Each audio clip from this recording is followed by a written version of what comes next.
Welcome again friends to YouTube channel The Weirdos. Today we'll be starting with the 11th biology, that is chapter number 1, Living World.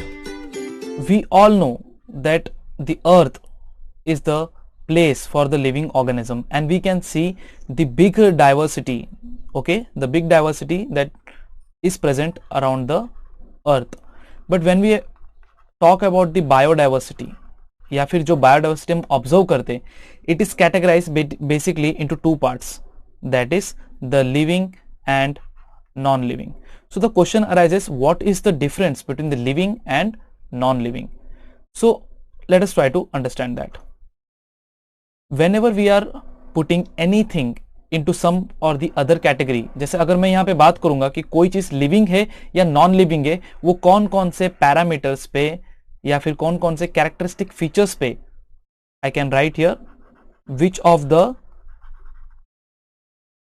Characteristic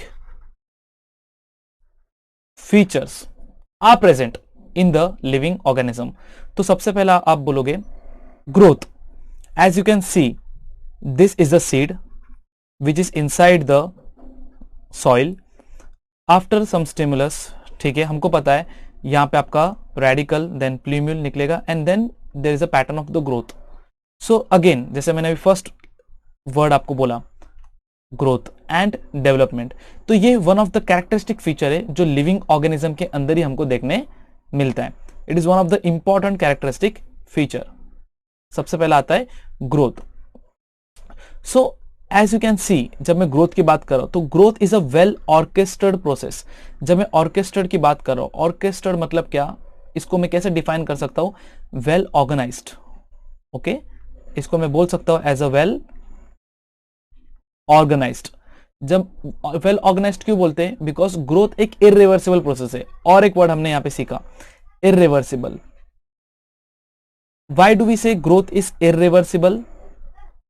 the reason is very much simple. आप देख सकते हो growth ये pattern में होगा इस तरफ, right? I will take a pointer. ठीक है, आप देख सकते हो ग्रोथ ये पैटर्न में होने वाला है. क्या ये ग्रोथ वापस नीचे की तरफ जाएगा? क्या, never. Growth always happens in this pattern, so it is irreversible. वापस पीछे जाएगा क्या? नहीं जाएगा. ओके, ठीक है. तो बट क्वेश्चन ये आता है, तो सर अगर कोई एक ऑर्गेनिज्म के अंदर वो ग्रोथ शो कर रहा है, वो डेवलपमेंट शो कर रहा है, तो क्या वो लिविंग ऑर्गेनिज्म है? ऑब्वियसली वो एक लिविंग ऑर्गेनिज्म है. बट अगर मैं यहां पे आपको एक चीज बताऊं, ठीक है, नॉन लिविंग ऑल्सो ग्रो, तो आप बोलोगे वो कैसे सर? एग्जाम्पल के आप तौर में ये देख सकते हो. You can see this. We know that we have a soil, और ये सॉइल जो होता है, right, with millions of years धीरे धीरे ये सॉइल्स क्या होता है, आपका एक बिग माउंटेन बनता है. ठीक है, बिग माउंटेन बनता है. तो वो भी क्या हुआ? ग्रो हुआ ही ना. लेकिन सर अगेन ग्रोथ तो लिविंग में होता है. तो दोनों में डिफरेंस क्या है? दोनों में ये डिफरेंस है, यहां पे जो ग्रोथ होता है या फिर हमारे अंदर जो ग्रोथ होता है, वो ग्रोथ होता है intrinsic. That growth happens intrinsic, या फिर वो जो ग्रोथ होता है वो ग्रोथ होता है इंटरनली.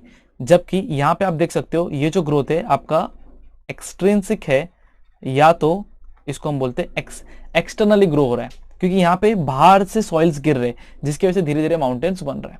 वैसे अगर कहीं एक जगह पे यू हैव बहुत सारे गार्बेज है, तो धीरे धीरे बच्चों क्या होता है, वो गार्बेज बड़ा होकर एक बड़ा पाइल ऑफ माउंटेन हो जाता है.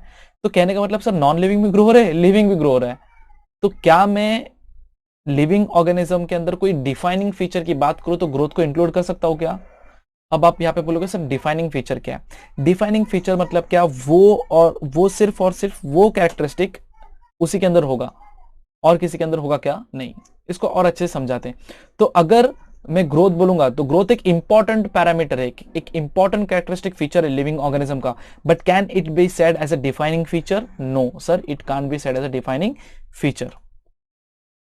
दूसरी की बात करते हैं, रिप्रोडक्शन, राइट. सेकेंड हम बात करेंगे reproduction. We all know that the living being produce offspring like themselves, right. Baby produce होता है, और जो बेबी होगा वो पेरेंट्स से आइडेंटिकल होता है. ऐसा हम आइडेंटिकल बोलते हैं? नो. याद रखना, आइडेंटिकल कभी नहीं हम बोलते, हम बोलते we are similar, right. We are similar to our parents. और आइडेंटिकल किस केस में होता है? In case of asexual reproduction. इसके लिए यहाँ पे प्रॉपरली लिखा गया है कि जो रिप्रोडक्शन होता है वो असेक्सुअल भी होता है और सेक्सुअल भी होता है। सेक्सुअल जो रिप्रोडक्शन है जिसके प्रोडक्ट्स हम हैं, तो we are similar to our parents, we are not identical to our parents, but in case of the amoeba या तो फिर बड़े बड़े अगर हम बैक्टीरिया की बात करेंगे तो ये जो होते हैं वो अपने डॉटर अमीबा हम बोलते हैं, क्योंकि वो अपने पेरेंट्स को आइडेंटिकल होता है। So they are even said as a clone because वो लोग एग्जैक्ट सिमिलर होते हैं, आइडेंटिकल होते हैं। तो ये भी पार्ट है। तो अभी अब बोलोगे सर यस रिप्रोडक्शन तो सिर्फ और सिर्फ लिविंग ऑर्गेनिज्म के अंदर होगा, नॉन लिविंग में बिल्कुल चांस ही नहीं है रिप्रोडक्शन होने का। But what you will think if I say that the reproduction also can't be said as a defining feature of the living organism, right? क्यों? क्योंकि एक्सेप्शन है। अब मुझे बताओ, ये अगर आपको डोंकी आप देखते रहोगे यहाँ पे, बट ये डोंकी नहीं है, ठीक है, मैं आपको बता रहा हूँ, ये जो आपको दिख रहा है वो डोंकी नहीं है। It's a combination of a donkey and a horse, okay, it's a combination of the donkey and horse. इसको हम क्या बोलते हैं? म्यूल बोलते हैं, इसको हम म्यूल बोलते हैं, ठीक है, मेल डोंकी फीमेल हॉर्स, ठीक है। तो ये बेसिकली ये क्या है? एक हाइब्रिड है। तो हम ऐसा प्रोड्यूस कर सकते हैं, राइट, कि डोंकी और हॉर्स को हाइब्रिड करके हम ये बनाते हैं, राइट, क्रॉस करके हम ये बनाते हैं। लेकिन क्या म्यूल से म्यूल बन सकता है? क्या म्यूल से म्यूल बन सकता है? तो आंसर इज नो। सिर्फ ये एग्जांपल नहीं, दूसरा एग्जांपल आप जैसे हनीबीस का पकड़ते हो, तो हनीबीस में एक आपकी मेन क्वीन भी होती है, ठीक है, उसके बाद एक होता है आपका ड्रोन जो क्वीन से मेट करता है, एंड तीसरे जो होते हैं वर्कर भी होते हैं। तो ये वर्कर भी क्या होते हैं? स्टराइल। ये भी क्या है? स्टराइल। स्टराइल का मतलब जो रिप्रोड्यूस नहीं कर सकते। तो मैं इनको ऐसा बोलूंगा क्या? अच्छा आप लोग रिप्रोड्यूस नहीं कर सकते हो तो आप नॉन लिविंग हो, ऐसा हम बोलेंगे क्या? नो। बट मैं ऐसा बोल क्यों रहा हूं? बिकॉज मुझे यहां पे ये ढूंढना है ऐसे कौन से पैरामीटर्स है, ऐसे कौन से कैरेक्टरिस्टिक फीचर है, डिफाइनिंग फीचर है जो सिर्फ और सिर्फ लिविंग ऑर्गेनिज्म के अंदर ही मिलते, नॉन लिविंग के अंदर नहीं मिलते। तो रिप्रोडक्शन अगेन एक इंपॉर्टेंट कैरेक्टरिस्टिक फीचर है just like growth and development, but it can't be termed as the defining feature.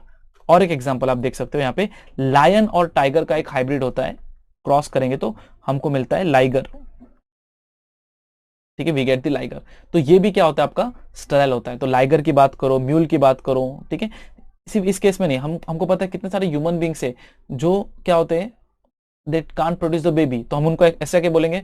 नहीं नहीं आप तो नॉन लिविंग हो, क्योंकि हमने तो पढ़ा है जिसके अंदर ग्रोथ होता है, डेवलपमेंट होता है, जो रिप्रोड्यूस कर सकता है वो वही सिर्फ लिविंग ऑर्गेनिज्म है।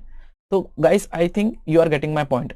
सो अगेन ये भी आपके बेसिक प्रिंसिपल्स में आएंगे, ये भी आपके इंपॉर्टेंट कैरेक्टरिस्टिक फीचर में आएंगे, growth, development, reproduction, but they can't come under the defining feature.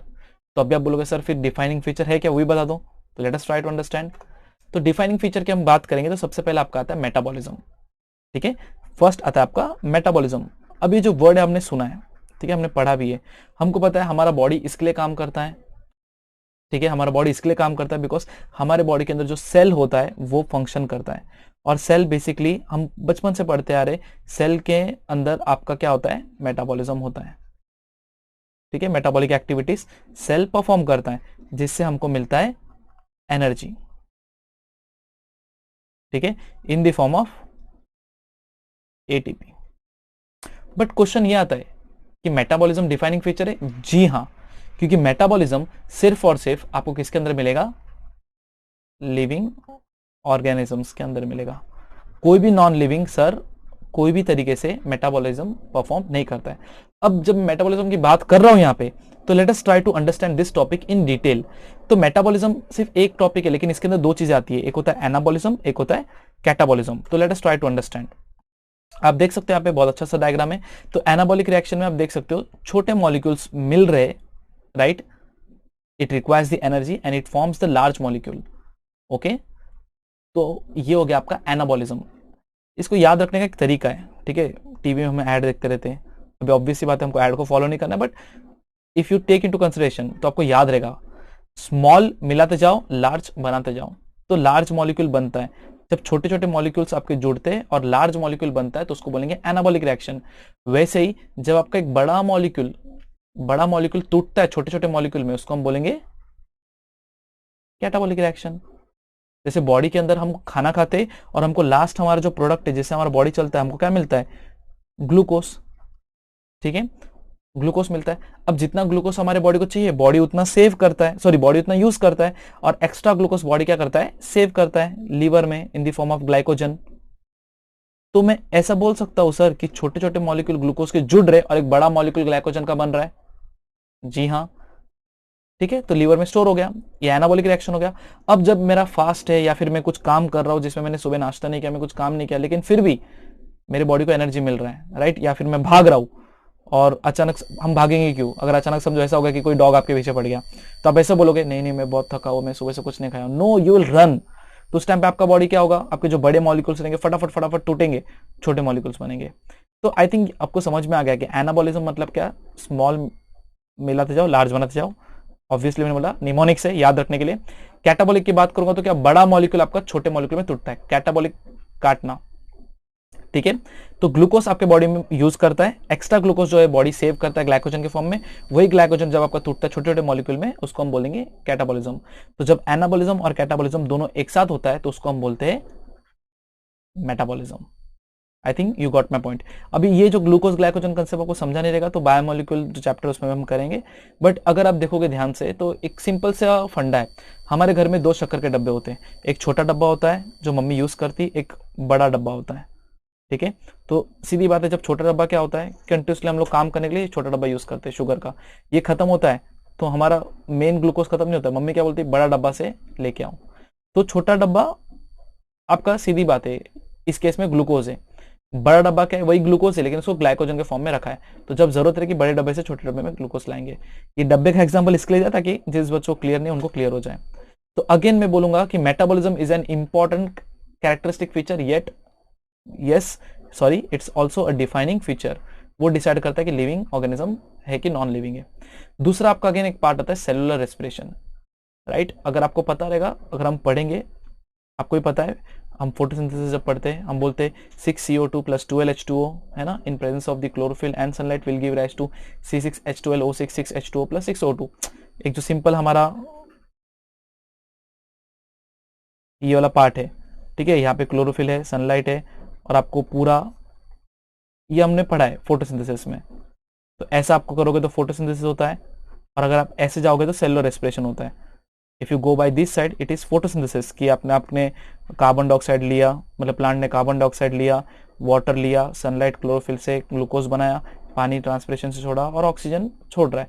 हम ऑक्सीजन ले रहे, पानी पी रहे, ग्लूकोज खा रहे, और हम अगेन हम पानी छोड़ रहे और हम कार्बन डाइऑक्साइड छोड़ रहे। तो ये जो सेलुलर रेस्पिरेशन की मैं बात करता हूँ, राइट, ये जो सेलुलर रेस्पिरेशन मैंने शॉर्ट में आपको समझाने का ट्राई किया यहाँ पे, तो ये भी सिर्फ और सिर्फ किसमें मुझे मिलेगा, लिविंग ऑर्गेनिज्म के अंदर मिलेगा। तो कहना है कि metabolism and cellular respiration are the defining feature which are found in the living organism, और ये कोई भी नॉन लिविंग में फाउंड नहीं होता है। तो जिन जिन ऑर्गेनिज्म के अंदर आपको मेटाबॉलिज्म और सेलुलर रेस्पिरेशन मिलेगा तो दे आर लिविंग ऑर्गेनिज्म, ठीक है। इसके साथ ये एक इंपॉर्टेंट फीचर था, उसके साथ अगेन आपको दूसरा पार्ट है कि एजिंग, ठीक है, एजिंग और डेथ। ऑब्वियस बात है सिर्फ लिविंग ऑर्गेनिज्म ही मरते हैं, हमको पता है। जैसे आपका मेटाबॉलिज्म चलता रहता है तो एट अ सर्टेन पॉइंट बोलता है लाइफ में ऐसा पार्ट होता है जहाँ पे आपका सिस्टम धीरे धीरे इफेक्टिवनेस लूज करते हैं and they become old due to continuous working. तो ये जो फीचर है इसको हम बोलते हैं एजिंग, जिसका हार्श ट्रूथ क्या है, अल्टीमेट डेथ, ठीक है। यू कैन सी जर्नी यहां से स्टार्ट होती है, इससे पहले से स्टार्ट होती है एम्ब्रियो के फॉर्म में, एंड देन हम यहाँ पे रीच करते हैं। तो ये भी एक डिफाइनिंग फीचर है डेथ, ठीक है। और एक पार्ट है ability to sense and respond to stimulus, right. हमने सोया है, किसी ने हमारा उंगली चाय के अंदर डाल दिया, हम फटक से रिएक्ट करते हैं। तो ये जो यूनिक प्रॉपर्टी है उसको हम क्या बोलते हैं, रिस्पॉन्सिवनेस टू स्टिमुलस। और ये सिर्फ और सिर्फ हमको लिविंग ऑर्गेनिज्म के अंदर ही दिखाई देगा, कोई भी नॉन लिविंग के अंदर हमको ये चीज नहीं मिलेगा। ओके, तो ये वाला अगर पार्ट आपको क्लियर है, हमने ये पूरे पार्ट पढ़ा, अब देखोगे तो ओके। अब कुछ क्वेश्चंस करते हैं। तो फर्स्ट क्वेश्चन ये आता है, living organism can be differentiated from the non living on the basis of growth and movement, reproduction, interaction with the environment, responsiveness to stimulus. Growth and movement, अब कोई बच्चा बोलेगा हाँ सर ग्रोथ एंड मूवमेंट, लेकिन हमको पता है कि ग्रोथ कैसा है, लिविंग में इंट्रिंसिक हो रहा है, तो यहाँ पे इंट्रिंसिक लिखा है क्या, नहीं।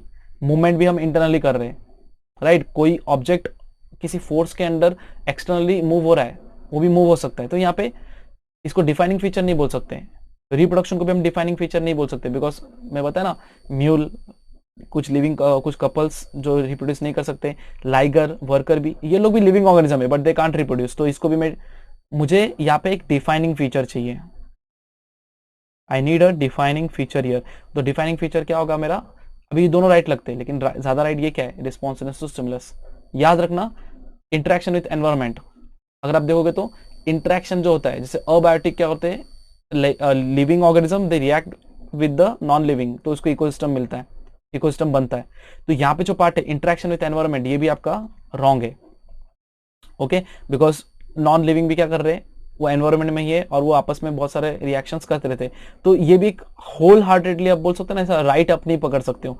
तो राइट यही पार्ट है रिस्पॉन्स टू स्टिमुलस, बिकॉज ये जो कैरेक्टरिस्टिक फीचर है ये डिफाइनिंग फीचर है और ये सिर्फ और सिर्फ लिविंग ऑर्गेनिज्म के अंदर मिलेगा क्योंकि वही रिएक्ट करेंगे। आई थिंक ये आंसर क्लियर हुआ। सेकंड वाला, ये मैं पिछले वाले एक्सप्लेनेशन की हिसाब से बात कर रहा हूँ। सेकंड क्वेश्चन दिया है, in plants growth occurs dash whereas in animals it occurs dash. तो ये कंफ्यूजन वाला है, तो अब डरना नहीं।